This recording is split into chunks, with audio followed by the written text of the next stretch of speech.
It happened during the summer when I was 8 years old. I remember that day was especially hot. After finishing my homework in the evening, I started memorizing the text. Around 10 o'clock, there was a flash of lightning and thunder. Before long, heavy rain started. The electricity also went out. Here's a note: I'm from the countryside, and at that time, whenever there was thunder and lightning, the power station would cut off the entire town's electricity for safety, and that day was no exception.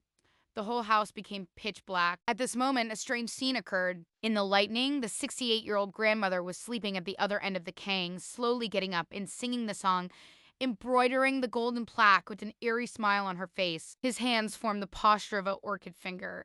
It was so scary. I didn't even dare to shout for my father. After hearing this, the father came out of his room, holding a half candle, and entered. Strangely, just now, when the light from my father's candle shone in the room where I and my grandmother were staying, my grandmother suddenly collapsed like a machine, as if she'd never woken up. After placing the candle on the table, my father asked me how I was. I told my father everything exactly as I had seen it. The father, who hadn't thought about it, didn't believe, saying, "Fool, your grandma has been sick for 3 days, hasn't eaten a single bite, and can't even speak. Moreover, since I left, her posture hasn't changed at all." How can I sing? Yes, who would believe it? If it were me, I wouldn't have believed it, even if I had seen it with my own eyes. Father said, "There's a whole candle left in my room. I'll go get it and light it, then you won't be afraid."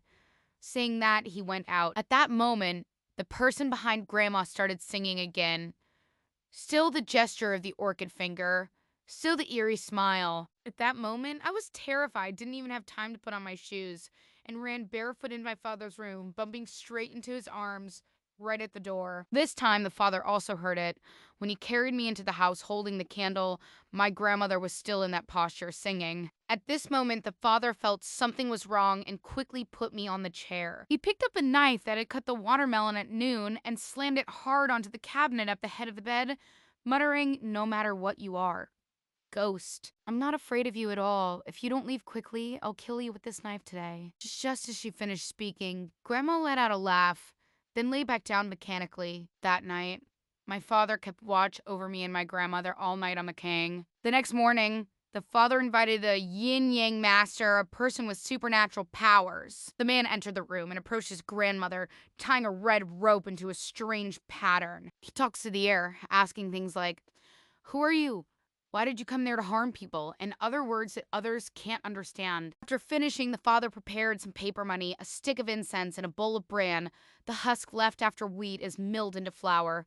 After everything was ready, the person came to the front door of our main hall and inserted the stick of incense into the bowl of bran. Then they started burning paper money, muttering as they did so, "You've had enough to eat and drink, so take the money and go. Don't trouble an old lady." Indeed, not long after, Grandma woke up. But when we asked about her singing, but she didn't know anything about it, just said she felt so bad she couldn't even speak.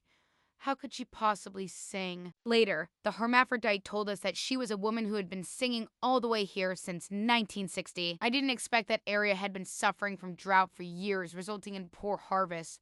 Along the way, there were people who had starved to death.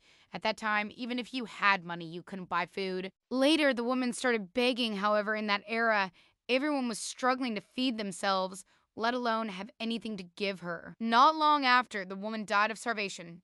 She had made a living by begging in her lifetime, and even in the underworld, she was still begging. One day, my grandmother went to the fields to weed and saw a broken bowl. She threw it into a ditch on the ground and broke it. Later, the female ghost had no bowl, so she followed Grandma and wanted to eat at our house.